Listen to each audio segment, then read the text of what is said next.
ଜୟ ଗୁରୁ ବନ୍ଦେ ପୁରୁଷୋତ୍ତମ।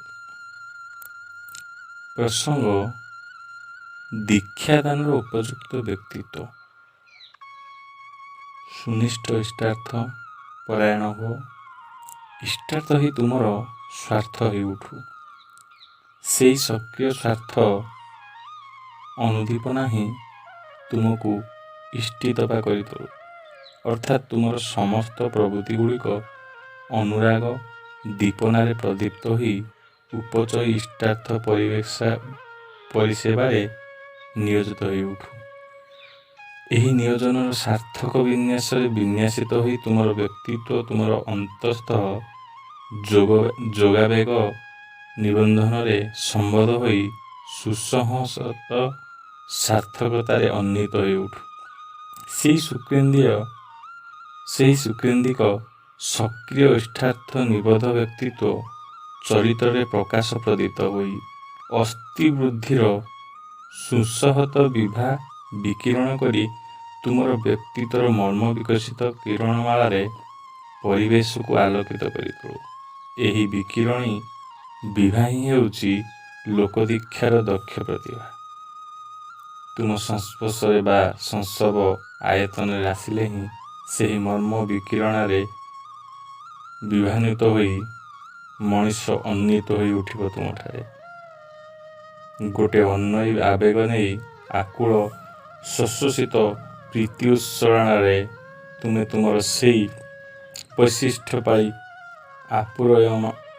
ଆପୁରୟମାଣ ଇଷ୍ଟଙ୍କଠାରେ ସୁନିଷ୍ଠ ଅନୁବେଦନାରେ ତାଙ୍କର ହିଁ ବିକାଶ ପ୍ରତୀକ ହୋଇ ତାଙ୍କର ହିଁ ମନ୍ତ୍ରରେ ତାଙ୍କର ହିଁ ଦୀକ୍ଷାରେ ମନ୍ତ୍ରବୀଜ ମଣିଷର ଅନ୍ତରରେ ରୋପଣ କରିଲେ ତୁମର ଅନ୍ତର ଅନୁପ୍ରେଣିତ ଇଷ୍ଟଦୀପନା ଇଷ୍ଟାର୍ଥୀ ସୁକେନ୍ଦ୍ରୀୟ ଅନୁଚର୍ଯ୍ୟତପା ହୋଇ ସଦ୍ଧୋଷିତ ପ୍ରୀତି ଅଭିନିସ୍ୟନ୍ଦି ତର୍ପଣାରେ ସେମାନଙ୍କର ଅନ୍ତରରେ ବି ସେଇ ମନ୍ତ୍ରବୀଜ ଅଙ୍କୁରିତ କରି ତୋଳିପାରେ। ସେଥିରେ ସେମାନେ ବି ସାର୍ଥକ ହେବେ, ତୁମେ ବି ସାର୍ଥକ ହେବ। ଯେପରି ଏତେ ଟିକେ ଗୋଟେ ଶିଶିର ବିନ୍ଦୁ ସବିତାର ଉନ୍ମୁଖ ଅନୁଦୀପନାରେ ତାର ମର୍ମକୁ ଜ୍ୟୋତି ବିକିରଣ କରିଥାଏ, ତୁମର ସେଇ ଅନ୍ତର୍ନିହିତ ବିଭା ସେମାନଙ୍କ ଅନ୍ତରରେ ବି ସେପରି ଇଷ୍ଟ ବିଭା ବିକିରଣ କରି ତୁମର ଦୀକ୍ଷା ଓ ଦୀକ୍ଷିତକୁ ବିଭାନ୍ୱିତ କରି ତୋଳିବ।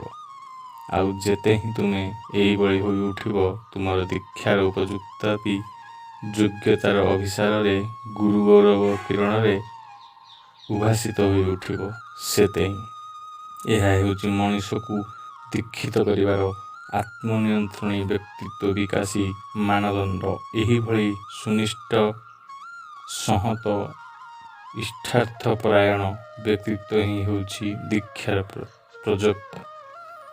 ଯେଉଁଠାରେ ଏପରି ନାହିଁ, ସେହିଭଳି ଅବିନାଶୀ ବ୍ୟକ୍ତିତ୍ୱ ଦୀକ୍ଷା ନେବାର ଉପଯୁକ୍ତ ହିଁ ନୁହେଁ। ତାର ଦୀକ୍ଷା ମଣିଷକୁ ବିଭ୍ରାନ୍ତ ବିଚ୍ଛିନ୍ନ ବିମୂଢ଼ ହିଁ କରି ତୋଳେ। ଈଶ୍ୱର ହିଁ ଅସ୍ଥି ବୃଦ୍ଧିର ଆତ୍ମିକ ସମ୍ବେଗ, ଈଶ୍ୱର ହିଁ ବୀଜ, ଈଶ୍ୱର ହିଁ ମନ୍ତ୍ର।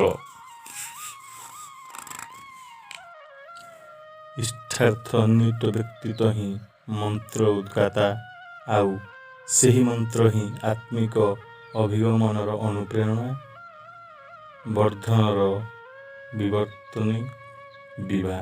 ମନ୍ତ୍ର ସାର୍ଥକତାରେ ହିଁ ଈଶ୍ୱର। ଜୟ ଗୁରୁ।